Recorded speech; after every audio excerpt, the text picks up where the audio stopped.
right, so I want to give an example of incredible self-control by a dog, and you may recognize this one. It is Skid Boot. You've probably seen Skid Boot, but if not, this was his first debut on PetStar, where he won the whole competition for obvious reasons. I want you to listen to me. Wait. Ease up on it. And let me see if I can get some audio.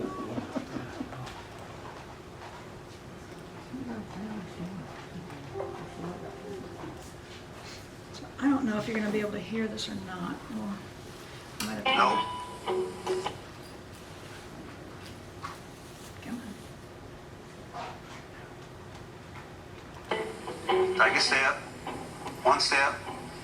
Take a step. No, that's too many. Back up. Back up. Back. Now turn around. Now ease up on it. Ease up on it.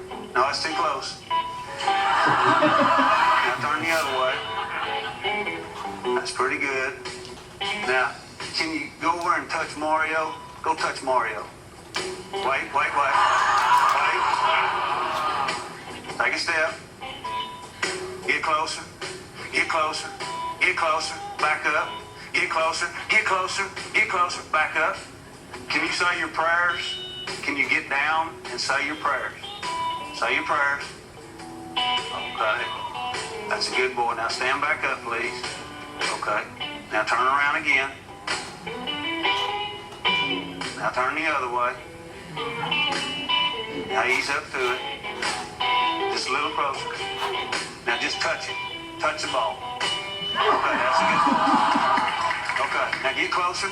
Get closer. Get closer. Okay, now I'm going to count to 3. Now when I say 3, you can get that toy. But don't you get that toy until I say 3. All right, here we go. 1, 2, 4, 6. Okay, I'll be nice. 9, 28, 47, 106, 3.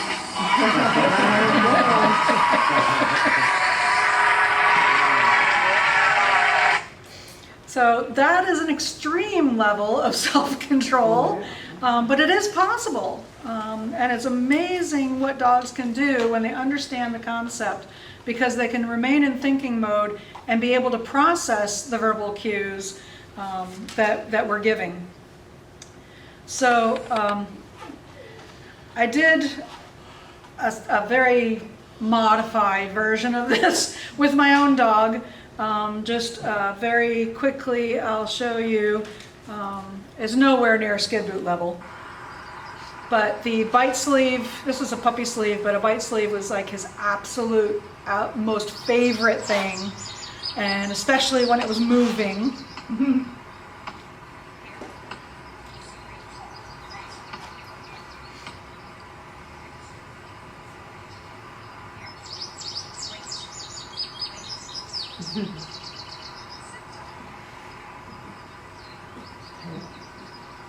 His brain's processing.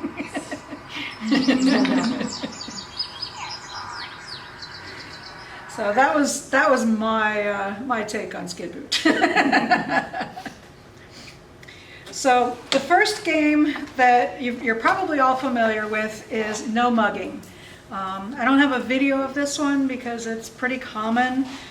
Most people know this one, but it should be the first thing that you're teaching a dog, or ideally a puppy that you get.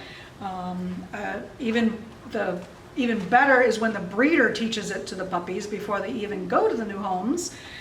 But the goal is to be able to have food in your hand and not lose your hand or your fingers as you're giving treats. So for the dog that's gentle, this is a pretty simple behavior. You put your hand in front of the dog's nose with food in it, and of course the dog's going to be sniffing and licking and trying to get the food out of the hand. The moment the dog backs away from your hand, is when you're going to mark with a click or a yes, and then open your hand and let the dog take the food. So the goal is nothing except get the dog to not mug your hand, which means any behavior other than going for your hand. So you can practice this everywhere, anytime that you're waiting. So if you're waiting for class to start, you're waiting for your dinner to get cooked, you're at the vet's office, whatever. It's a great game to play with the dog. But then there's the dogs that are not so gentle. They may have no inhibitions about biting on your skin, or maybe they have really sharp puppy teeth, or maybe your skin is very sensitive, or they're just over the top crazy because there's food. With these dogs, it's going to help to have a barrier or a tether or to stand on the leash so that you can control how far the dog can go, so that you can control where the food is in relation to their mouth. So basically you're going to prevent them from biting your hand until you can get the behavior that you want, and so they understand the behavior, then you can remove the tether or barrier or staying on the leash.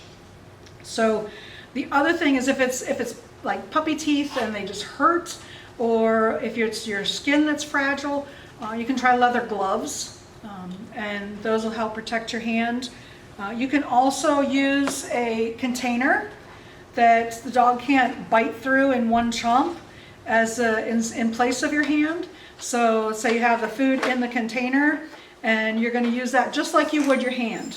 So the dog can mouth it and sniff it and lick it and bite it. But the moment they back away from it is when you're going to mark that and reward with one of the other methods that I'm about to cover here.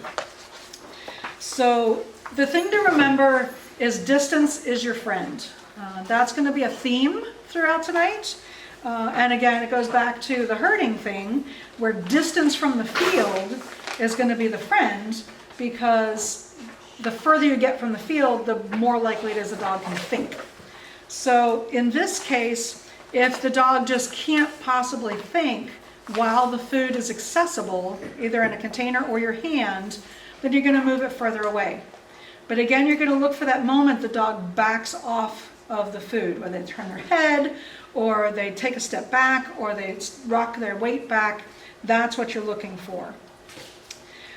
There's also ways that you can reward the dog that are safer for you, and these can include tossing food on the floor. You can also toss food to the dog, but I don't recommend that for a really grabby dog, because what you're doing is you're getting them in the habit of leaping toward you when you have food in your hand, and they're going to start anticipating the throw and get closer and closer to your hand. And it is also rehearsing the behavior that you don't want, which is jump and grab with their mouth. So if you have a grabby dog, stop throwing food to them. You can throw it on the floor or use one of these other methods, and it'll help them get the behavior that you want. You can use fast treats, which I'm going to explain in a moment.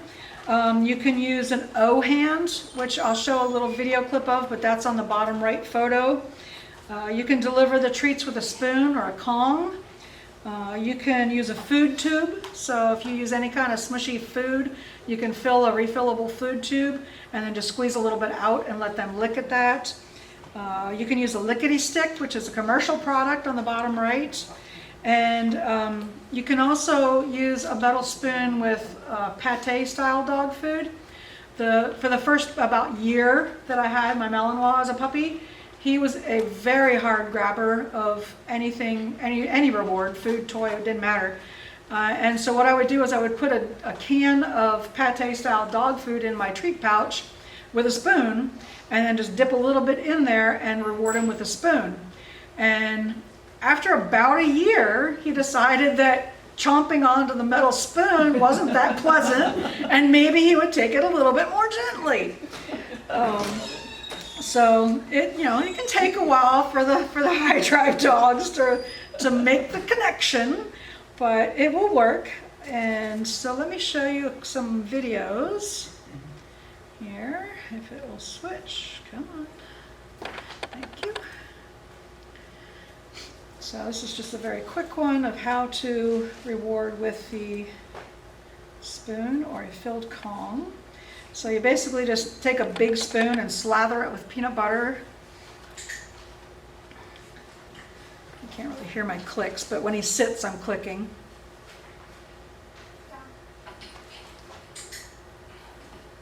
And then you just let him take a lick of it and then pick it back up again.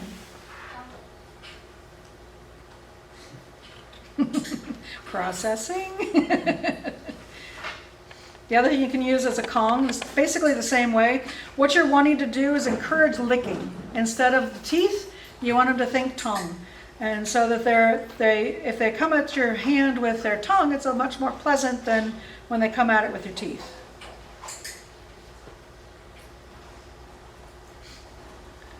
So after you click, that's like a break for him. He's allowed to stand back up, like if he's sitting down, and you click, he's allowed to.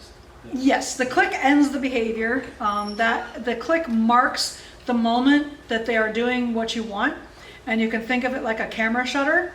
And so like when you're working with sit, you click the moment the hocks and the butt hit the ground, and because that's what you want. And so that's what you're taking a picture of with the click. And then after that, it doesn't matter what the dog is doing, they learn that the reward is for whatever you clicked. Okay, thank you. Yep. All right, and so what do we have next? Oh, so this is the O hand.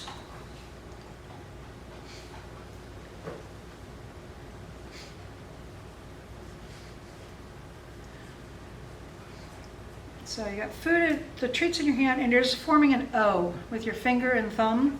And you're basically making the opening of a Kong with your fingers.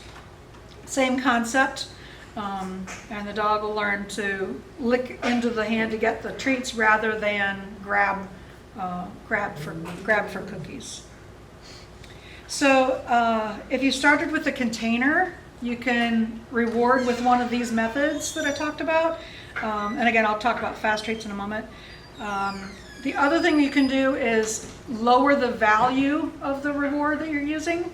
And some dogs are like, I don't care what it is, I'll go crazy for it. But try chunks of celery or lettuce or olives.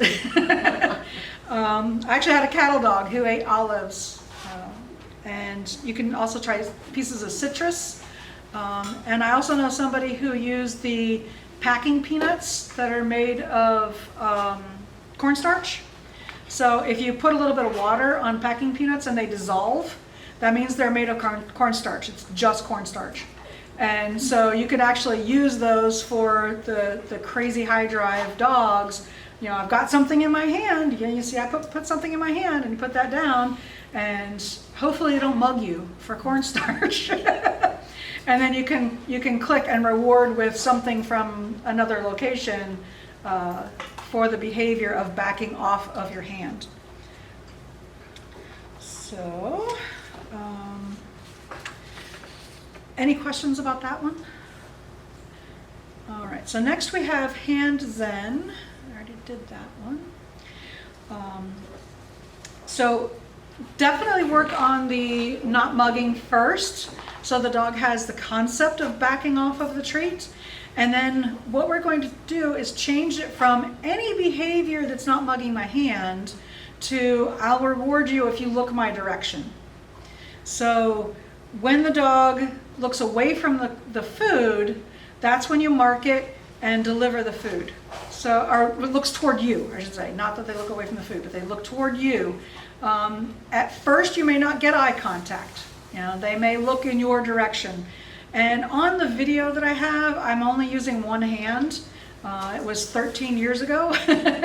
So what I've found is that it actually does work better to have food in both hands, because you're more likely to be able to capture the moment the dog is looking between from one to the other. When their eyes cross here, that's when you mark, even though they're looking, they're just moving that way. But it gives you a moment to mark when they look between them.